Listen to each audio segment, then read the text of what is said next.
So, as we were discussing earlier, that the range of topics that are being looked at by our group, the TLC2, uh, are probably also similar to what South Africa is going through, and probably a lot of the emerging economies around the world are also looking at these with a lot of interest. What's your opinion on that? Yeah, I think TLC definitely it's in the right direction in terms of achieving net zero emissions.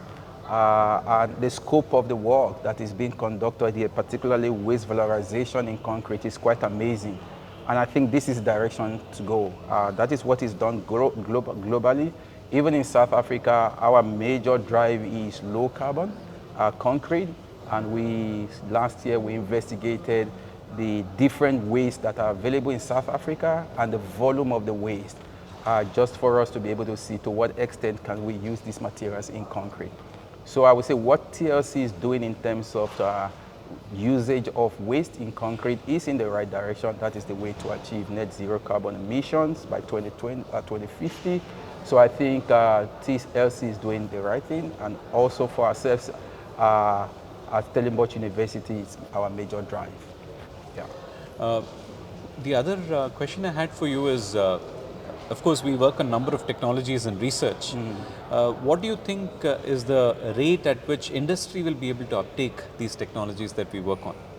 So yeah, there are several things on the table, but of course one major drive that which also we mentioned in this conference, is low clinker binder, and then we have to reduce clinker content. We have to, look at also durability, which is very, very important, because even if we are reducing our clinker content, we also need to be mindful of durability. Sure. So I believe as we begin to optimize our mixes using different approaches that we've been talking about in this conference, I think the industry will have results to be able to show to them, for them to be able to adopt these technologies that we are developing. I know that you've also done a lot of work on concrete 3D printing. What are some of the research areas that you're looking at within 3D printing now? So at Stellenbosch University, we've done a lot of research on 3D concrete printing using low carbon binders. We've worked with slag, fly ash, and LC3.